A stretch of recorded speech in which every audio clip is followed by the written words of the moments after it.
안녕하세요. 토요일 저녁 6시 29분. 너무나 추운 저녁이라 아빠의 전화가 몹시 반가우면서 놀라웠죠. 아빠! 아버님이 지금 의식을 잃어가고 계세요. 어머님 전화번호 좀 알려주세요. 네? 아빠가 어떤 상태신데요? 2년 전 뇌경색이 살짝 오셨을 때부터 엄마가 바로 병원 모시고 가셔서 혈전 용해제를 드시고 계시고 이사하기 전 동네를 자전거로 왕복하시며 계셨기에 병원으로 바로 가시면 괜찮으실 거라 생각했습니다. 어머님 전화번호 좀 빨리 알려주세요. 다시 물어오셨어요. 퇴근 후 식사 중이던 신랑이 빨리 119 부르라고 해. 그 소리에 나 혼자 안도하려는 마음에 긴장이 몰려왔습니다. 어디신데요? 여기 노인정 앞인데 나와 보니 앉은 채로 옆으로 쓰러져 계세요. 아, 119 불러주시겠어요? 엄마는 지금 바로 못 가시니까요. 가까운 병원으로 모시고 가려 했으나 응급병상이 부족하여 더 큰 대학병원으로 간다고 구급대원께서 전화를 주셨습니다. 아빠 상태는 어떠세요? 의식은 전혀 없으시고 호흡은 자가 호흡하고 계십니다. 네, 따뜻하게 모셔주세요. 잘 부탁드려요, 대원님. 1시간 후 병원에 도착했으나 가는 동안 차 안에서 울어서인지 체온이 높아 응급실 입구에서 제지되었습니다. 엄마랑 남동생도 곧 도착하였고 더 이성적인 남동생이 들어가서 보고 판단하는 게 좋을 것 같아 들여보냈어요. 병원으로 향하는 차 안에서 아빠가 초등학교 2학년 때 미술 숙제로 함께 만들어주신 근사한 수수깡집과 정원이 생각나서 갑자기 울컥했어요. 삶의 지혜를 많이 공유하시려고 이론을 시각적으로 알려주시려고 애쓰셨던 아빠. 언제나 내 편이었던 분이 지금 의식을 놓고 모르는 사람들과 병원에 가고 있다니.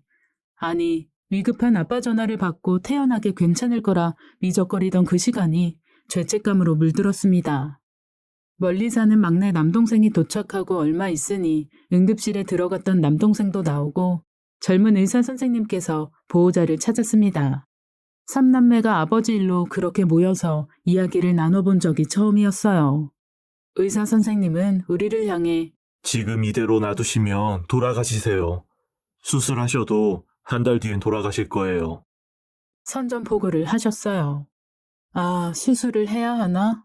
연세가 84세이신데 편히 보내드려야 하나? 아까 오실 때도 자가 호흡 중이셨는데 그냥 숨이 끊어지실 때까지 내버려 두는 건 너무 잔인해. 혼자 속으로 5초도 안 되는 짧은 순간에 아빠의 생사를 저울질하고 있었습니다. 중학교 입학하고 한 학기 지나 육성회비를 내는 기간이 되었죠. 부모님께서 항상 육성회비를 일찍 내주셨기에 담임 선생님께서 3, 4명의 아이들을 복도로 불러 의례적으로 육성회비 바로 납부 가능한지 물으시곤 교무실로 가셨습니다. 이때까지도 몰랐어요. 중식당을 운영하시던 부모님께서 내 육성회비를 내주시고 연년생인 남동생의 육성회비가 모이길 기다려 내셨다는 걸. 그래서 항상 늦게 냈다고 선생님한테 불려갔다고 남동생은 성인이 된 어느 날 무심히 투덜거렸어요. 그렇게 항상 제일 먼저였던 딸이 아빠의 생사에 무조건 수술해서 살려주세요라는 드라마 대사 속 말조차도 따라할 줄 모르는 염치 없는 밑바닥을 보인 것이었습니다. 잠시 5초 동안의 정적이 흐르고 의사 선생님은 재촉하셨어요. 이런 상황에 대해 얘기 나누신 적 없으세요? 네. 너무나 부지런하고 건강하신 아빠였습니다. 하지만 무심한 자식들은 의사 선생님에게 철퇴를 맞았습니다. 바로 결정해 주셔야 합니다. 제가 응급실 오실 때 자가 호흡 중이라고 들었는데요. 네, 지금은 뇌 출혈량이 많아 인공호흡기 부착했습니다. 그럼 수술해 주세요. 수술하셔도 한 달간은 합병증으로 고생하실 거고 한 달 후에 일반 병실로 가신다 해도 장담할 수 없습니다. 무서운 저승사자가 따로 있을까요? 절망이란 단어가 몸으로 와닿은 순간이었습니다. 대기실에 계신 엄마한테 가서 말씀드리고 기다리는 동안 아빠가 입고 계셨던 옷가지랑 모자, 신발, 틀니가 봉지에 쌓여 응급실 밖으로 전달되었습니다. 엄마의 모습은 착잡하셨어요. 그렇게나 고집 세시고 다른 사람 말은 들어도 가족 말은 하나도 안 듣는 남편이 생사를 오가고 있는 순간에 자식들을 생각하시어 말씀을 꺼내셨죠. 그냥 수술하지 말고 보내드리자. 아니야, 엄마. 지금 숨도 멀쩡히 쉬고 계셔. 수술 바로 하기로 했어. 그렇게 얘기하는 대기실에서 막내가 조용히 장례식장과 봉안당을 알아보고 있었어요. 응급실 안에서 모니터로 검사 결과를 기다리며 대기하는 남동생이 전화를 했습니다. 누나, 아빠 지금 침대에서 주무시는 모습이야. 머리 붕대하시고. 응급실 도착 후 2시간이 지나고 수술실로 도착하시는데 그제서야 이동 침대에 맥없이 누워 계신 아빠의 얼굴과 몸을 볼 수 있었습니다. 아빠, 수술 잘하고 오세요. 겨우 울음을 참고 소리내어 귀가 어두우신 아빠 얼굴에 대고 얘기했어요. 엘리베이터 문이 열렸죠. 이 순간이 아빠가 내 목소리를 들을 수 있는 마지막 순간이 될 수도 있다고 생각되었습니다. 저 문이 닫히면 따뜻한 아빠의 몸을 못 만질 수도 있었어요.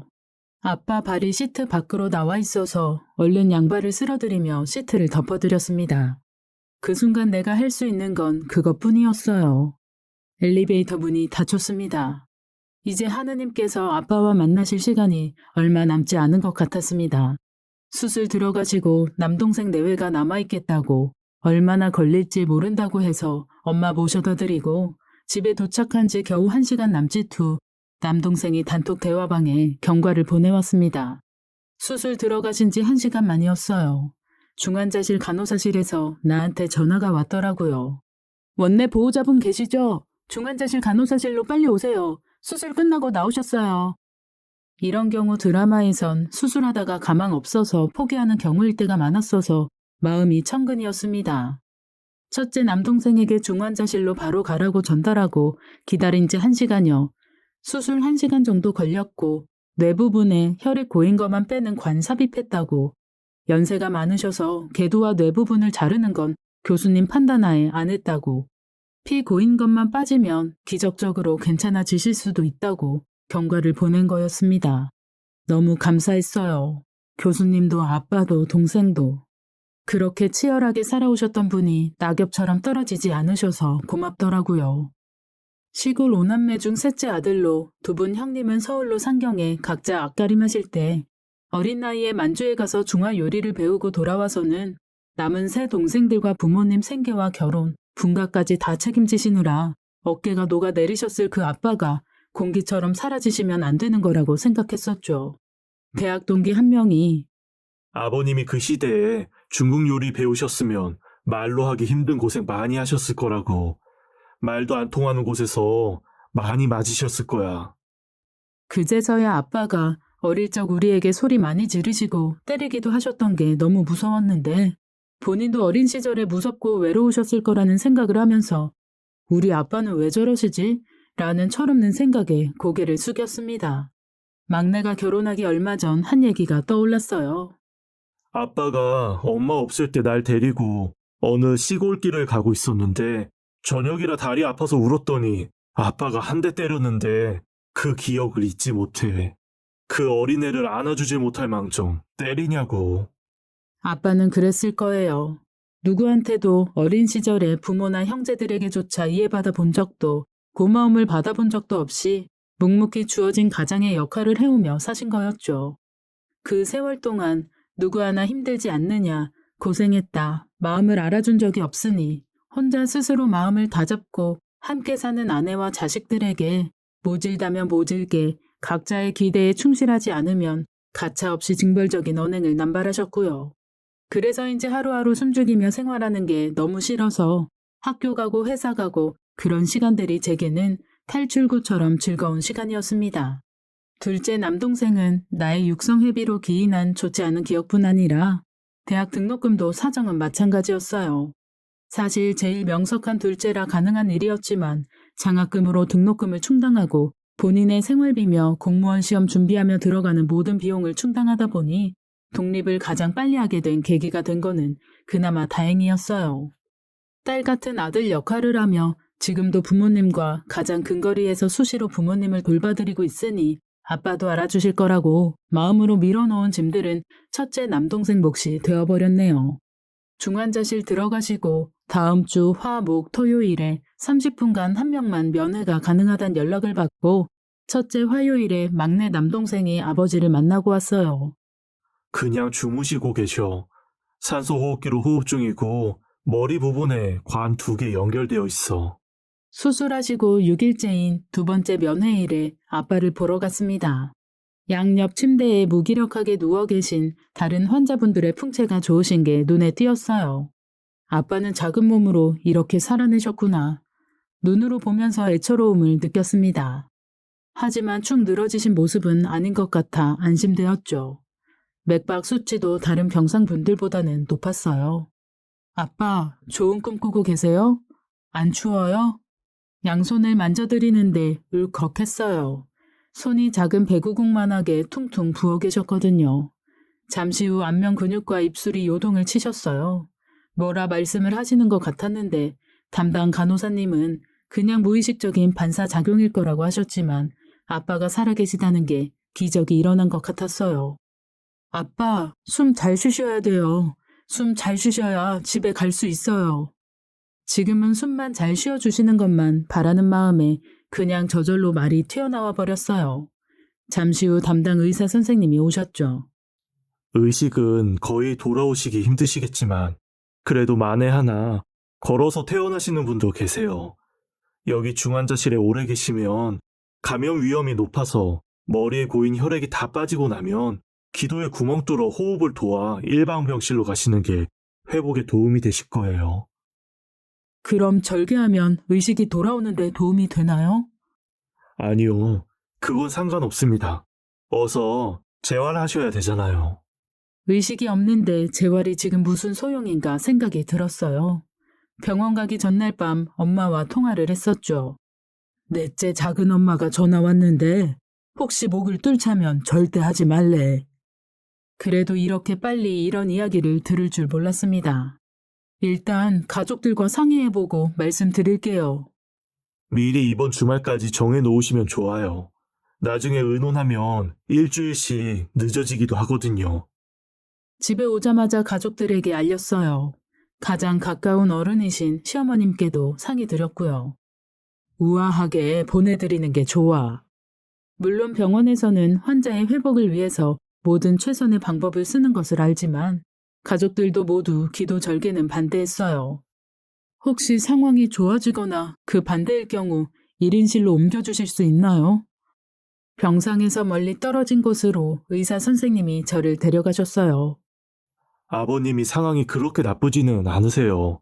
그리고 병원에서 그런 편의는 봐드리지 않습니다. 아차 싶었죠. 의사 선생님이 아빠가 의식은 없지만 듣고 계신다고 생각하는 게 보였어요. 감사했고 믿음이 갔습니다.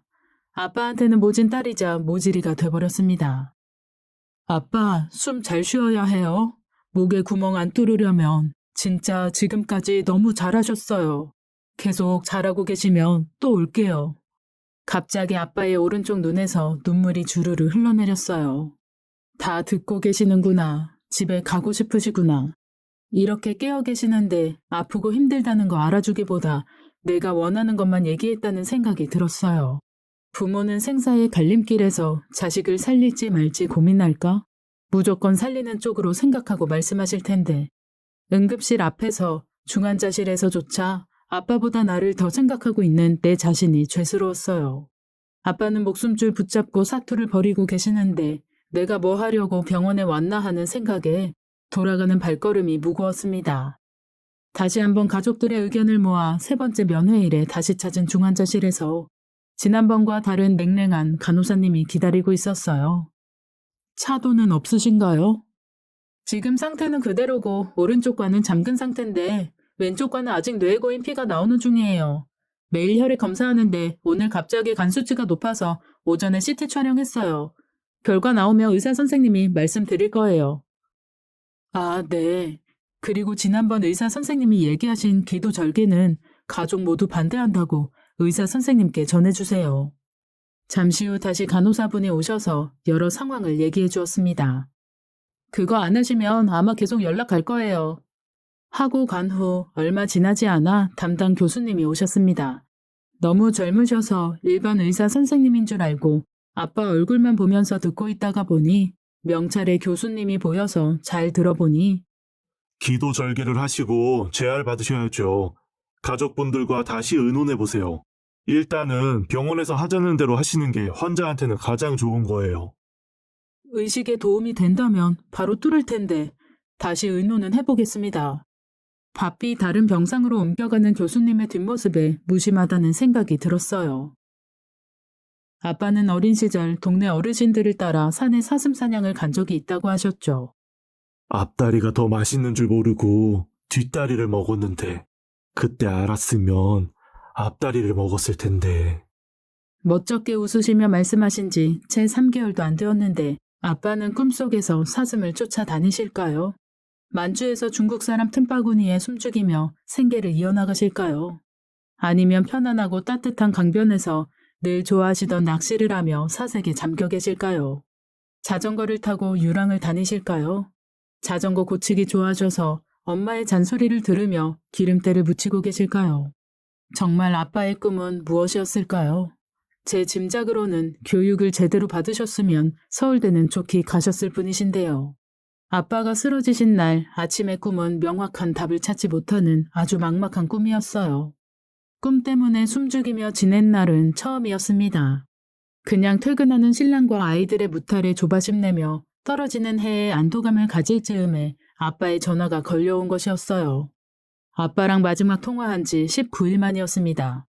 자전거를 타고 다니시다 운전자 부주의로 교통사고가 한 번 난 적이 있어서 될 수 있으면 전화를 안 하는 데다 아빠도 학교 앞 교통안전 도우미 활동 중이시거나 노인정에서 바쁜 시간을 보내시기 때문에 잘 지내시겠지 하는 안일한 마음으로 지내왔던 제게 하느님이 벌을 주시는구나 라고밖에는 생각되지 않았어요.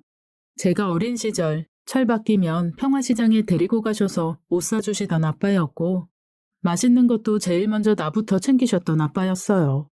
청계천 책방에 가서 마하트마 간디, 몬테크리스토 백작, 명언집 등 책도 많이 사주셔서 책을 좋아하는 아이로 자랄 수 있게 해주셨고요. 결혼하고 두 아이 모두 10달 입덧하느라 못 먹는다고 엄마랑 경동시장 가서 좋은 식재료 사다가 만들어주시고 힘들다고 집에 와 있으라고 택시 태워서 데려가시고 갓난 작은 아이 보는 동안 큰 아이 데리고 나들이도 자주 데려가셨던 분이었습니다. 파란 하늘이 무너진 것만 같았고 아빠 없이는 내 존재도 사라질 것 같았어요. 막내 동생이 아빠를 보러 가서 막내 손녀 동영상을 들려드렸더니 눈물을 흘리셨다고 했어요. 의사 선생님이 기도절개를 또 권유하셔서 녹음 파일을 단톡방에 올려서 들어보니 환자에게 좋은 거라고 강조하셨어요. 하지만 엄마, 동생들 모두 반대였습니다. 저도 의식과 무관하다면 무의미하다는 생각은 그대로였고요. 아빠가 병원에 계신 지 10하루째 되는 날, 중환자실에서 우리는 다시 만났습니다. 만나러 갈 수 있는 아빠가 계시는 이 세상이 고마웠어요. 자주 찾아뵙지도 않고 지냈던 게 이제 와서 후회해야 무슨 소용이겠냐는 생각이 들었죠. 그 사이 아빠는 간에 큰 담석이 발견되어 담낭에 관을 삽입하고 계셨어요. 안녕하세요. 혹시 눈은 아직 안 뜨셨나요? 아, 어제부터 때리면 눈은 뜨세요. 아, 얼마나 감사한 일인지요. 아직 초점은 없으시지만 눈을 뜨셨다는 게 또 한 번의 기적이라고 여겨졌습니다. 중식당 하시며 국수 삶아서 헹구시느라, 연세 드시고 자전거 타시느라, 겨울이면 손등이 갈라져서 피가 나곤 하셨던 게 생각나서 챙겨간 핸드크림을 퉁퉁 부은 양 손등에 아주 듬뿍 발라드렸어요. 이게 마지막일 수도 있어 라는 생각을 떨칠 수 없는 제가 힘겨웠습니다. 아빠는 어디쯤 오시고 계실까? 아빠, 너무 잘하고 계세요. 숨 잘 쉬시고 눈 잘 뜨셔야 해요. 성당 자매님의 권유로 여러 기도문을 지푸라기 잡는 심정으로 녹음해 가서 간호사님께 허락받고 이어폰으로 들려드렸습니다. 아빠한테 지금 제가 할 수 있는 게 하나라도 있다는 거, 그것만 생각했어요. 아빠 맥박 수치가 76에서 80까지 올라가서 유지하시는 게 보였고 그저 더 나아지고 계심에 반사작용이던 뭐든 간에 상체를 움직일 수 있음에 모든 희망을 걸 수밖에 없었지요. 꼭 더 좋아지실 거야. 하지만 욕심이 하나 더 있다면 아빠 목소리가 듣고 싶다. 지금 당장은 아니어도 인공호흡기 뗀 후 목소리 듣고 싶은 마음이 간절했죠. 중환자실을 나오기 전에 아빠에게 거북이 향기로운 추억 노래를 들려드렸어요. 갈매기 소리, 생각해봐요. 눈이 많던 어느 겨울. 그대 웃음처럼 온 세상 하얗던. 아빠, 모두 앞에 와서 기다리는데 여긴 한 명만 들어올 수 있어요. 엄마랑 애들 다 문 앞에서 아빠 기다리고 있어요. 매일 못 오게 하니까 다른 날 또 올게요. 소리를 듣고 계시다면 왜 혼자 여기서 계시나 기다리는 사람이 있으실 텐데 서운하셔서 낙담하시면 안 되실 것 같아서 드린 말씀이었어요. 큰일을 겪고 나니 생각지도 못했던 사람들이 나의 뒤에서 언제든 나를 위해 기도해주고 공감해주고 있다는 걸 알게 되면서 아빠는 왜 그리 외롭게 사셨는지 너무나 안쓰러웠어요. 물론 제가 모르는 아빠의 조력자분들도 계실 테니 지금 이렇게 아빠 이야기를 적을 수도 있겠지 싶기도 하지만요. 엄마랑 아빠는 12살 띠동갑으로 얼굴도 안 보고 결혼한 세대세요. 엄마는 너무 예쁘셨고 현명하셨지만 의심이 많으시고 완벽하시며 짊어져야 할 가장의 무게가 큰 아빠의 울타리 안에서는 항상 1순위가 아니었어요. 병들어 누워 계신 시아버지와 옛날 어머님들은 다 그러셨지만 경제적 능력이 없으신 시어머니와 시동생들을 살뜰히 챙기시는데도 불구하고 나이가 어리다고 아빠는 엄마를 무시하고 본가 가족들과의 틈에서 엄마는 희생양처럼 소외되셨죠. 하지만 엄마를 버티게 하는 것은 엄마 자신이었어요. 물론 자존감이 높으셨을 뿐만 아니라 교육도 제대로 받으신 데다 인품도 좋으셨기 때문인데도 아직도 우리 자식들 때문에 버티셨다고 말씀하시곤 하세요. 하지만 두 분의 갈등 상황 속에서도 항상 자식만을 바라보시고 살아오신 점은 우리 부모 세대뿐만 아니라 모든 부모들의 숙명이 아닐까 생각이 들어요. 유복한 가정에서 자라셨지만 외할아버지의 급작스러운 뇌졸중으로 집안에 든 가족이 재산을 다 빼내가고 외갓집에 자주 가지 못하게 하는 아빠랑 살면서 외할머니를 보셨던 게 경조사와 돌아가신 후였으니까 정서적으로 얼마나 힘드셨을지 엄마는 정말 위대하신 분이라고 밖에 대체할 단어가 없어요. 엄마와 아빠의 악연이 시작된 건 두 분의 결혼이었는지 모르지만 제 생각으로는 외삼촌이 아빠한테 큰 돈을 빌려가시고 사업이 잘 안 돼서 못 갚자 그 이후부터 엄마가 더 힘들어지신 것 같아요. 엄마한테는 아무 말도 안 하고 큰삼촌한테 투자를 하신 거였는데 나중에 곤란한 일이 생기자 해결 방법을 못 찾고 원망을 엄마한테 하신 것 같아서 너무나 마음이 아팠어요.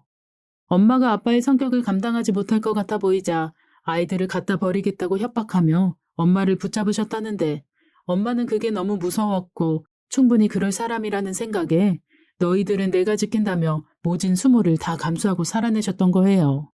자식들한테 너무 엄격한 아빠를 보며 엄마는 당신에게 그러는 건 괜찮은데 자식한테 모질게 대하실 때 피눈물을 흘리셨어요. 제가 대기업에 취업하고 얼마 지나지 않아 목돈 마련하려고 저축성 보험을 들었는데 아빠가 네 맘대로 했다며 5년을 저를 유령처럼 대하셨거든요. 그 틈바구니에서 엄마는 얼마나 힘드셨을까요? 자식을 키워보니 부녀 간의 갈등이 생기면 애미 마음이 좌불안석이던데요. 하루도 아니고 5년을 그러셨으니 말이죠. 이젠 눈물도 다 마르셨다고 하시는데요. 전 엄마 우시는 걸 본 적이 없어요. 딱 한 번 고등학교 다닐 때 큰 소리가 나서 나가보니 아빠가 엄마에게 손을 올리셔서 온몸으로 막은 기억이 있어요. 엄마는 엄마의 슬픔과 눈물을 자식들에게 감추고 싶어 하셨죠. 아이들이 힘들어할까 봐서요. 그 마음을 이제는 알겠더라고요. 아이들을 키워보니 작은 말다툼에도 아이들은 부모 눈치를 보던데요.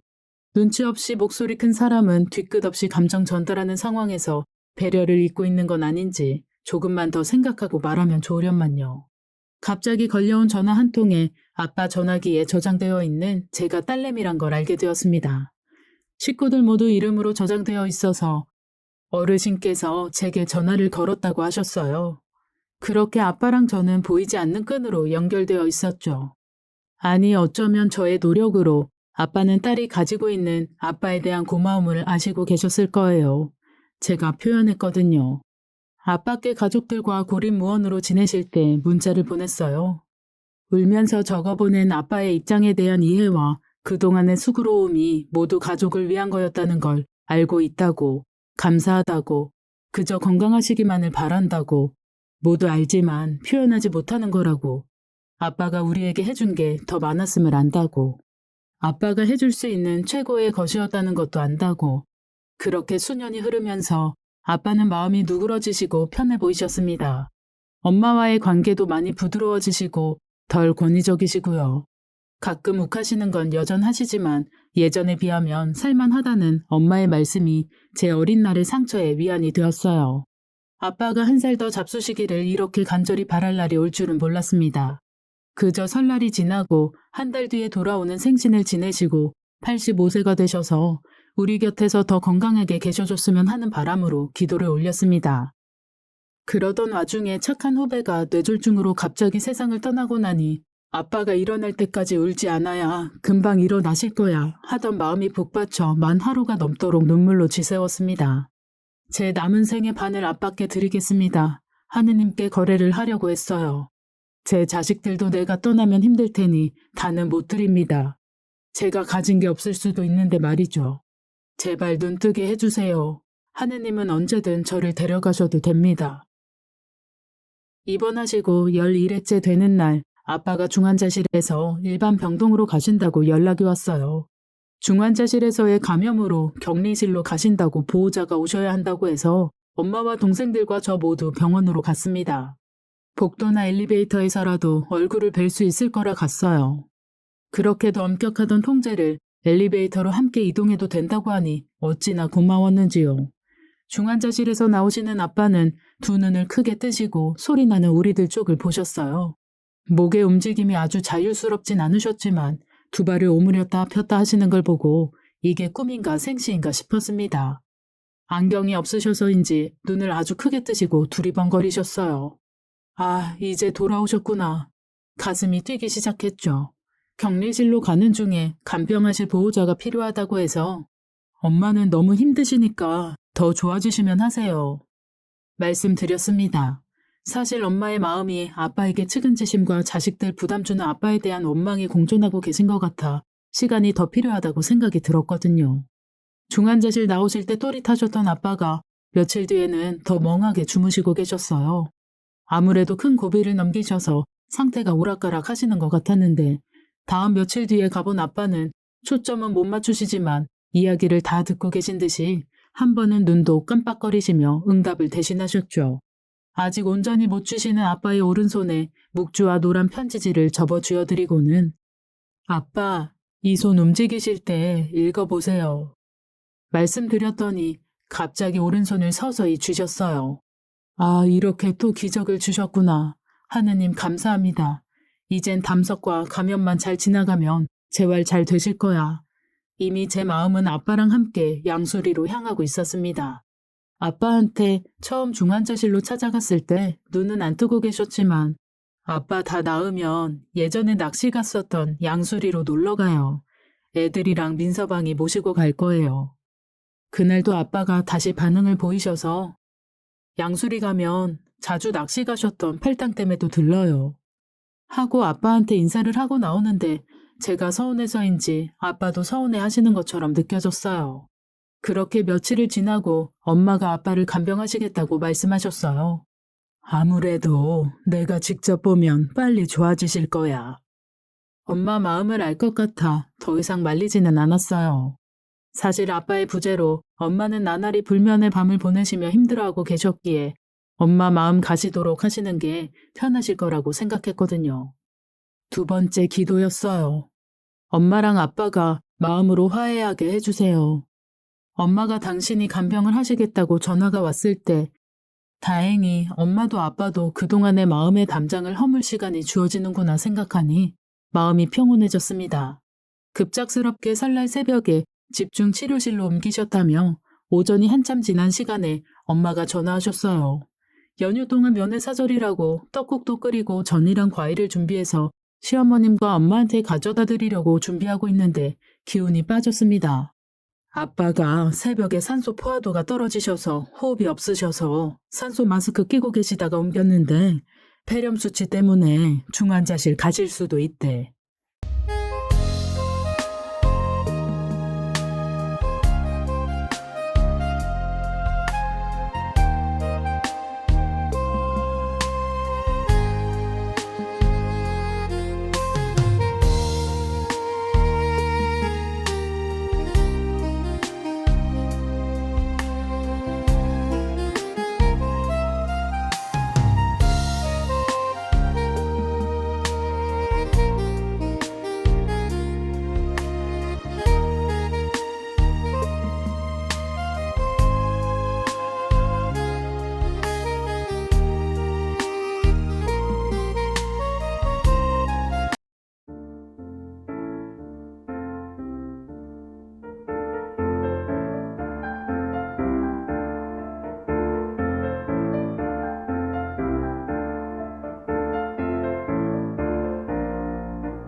장내 균 문제로 격리병실에 계신데 음성 3회 나오면 일반 병실 가실 거라고 1, 2주 내에 좋은 소식 있을 거라고 내심 기대하고 있었는데 다시 이렇게 한 고비를 넘기고 있었어요.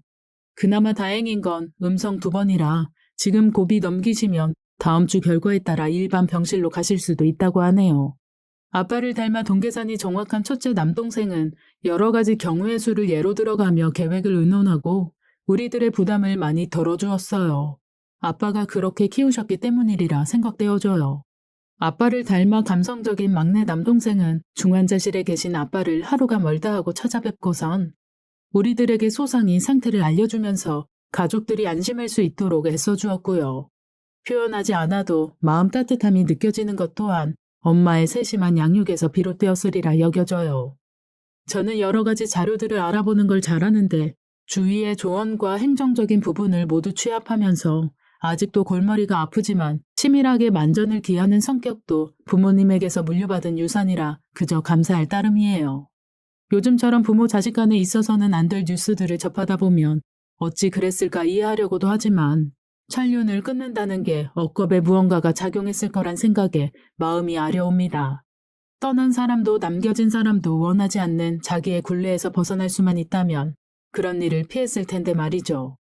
부모와 자식 간에는 알게 모르게 받은 사랑과 추억들이 지렛대 역할을 하면서 각자의 삶 속에 녹아들어 있다고 생각돼요. 그 힘이 발휘되는 순간이 힘들고 외로운 순간 아닐까 하고요. 이 글을 쓰는 중에 엄마가 전화하셨어요. 아빠 호흡도 많이 안정되고 폐렴 수치도 떨어졌어. 아빠가 뭐라고 대답하시다가 너한테 전화하라고 하셨어. 딸이야, 불러봐봐. 이것 또한 꿈인가? 아빠, 저예요. 쉰 목소리지만 음색이 일정하게 새음절 정도 들렸어요. 분명히 그렇게 기다리던 아빠 목소리였습니다. 아빠, 고마워요. 사랑해. 울컥했어요. 엄마가 이제 그만 끊자고 하셨어요. 대답을 못하고 있자 다시 부르셨죠. 겨우 대답했더니 아빠도 네 목소리 듣고 얼굴이 벌개지셔서 울컥하신다. 힘드시면 안 되니까 끊자. 엄마, 나 지금 엄마 아빠 얘기 쓰고 있어. 아빠랑 다 나으면 정리해서 읽어드릴게. 그래, 알았다. 다시 한번 이어진 아빠랑 나의 줄은 팽팽하지 않게 느슨하게 이렇게만 유지되었으면 합니다. 너무 제가 바라는 대로 얘기하면 아빠는 마음이 조급해지실 테니 아픈 와중에 힘들어지실 거니까요. 아빠 지금 보러 갈까? 안 돼. 병원 면회 안 돼. 엄마가 만류하셨죠. 남동생도 사흘 동안 매일 왔지만 주차장에서 엄마랑 얘기만 하고 갔다고요. 지금 아니면 아빠를 못 뵐 것 같은 순간이 계속 이어지고 있지만 저는 아빠가 쓰러지신 날 가는 차 안에서 응급실 앞에서 의사 선생님의 선고에 2번 눈물을 흘리곤 그걸로 눈물은 더 이상 나지 않았었죠. 그냥 아빠 생각하면 눈물이 안 났어요. 아무렇지 않게 돌아오실 거라는 막연한 믿음으로 하루하루 생활을 해나가고 있었거든요.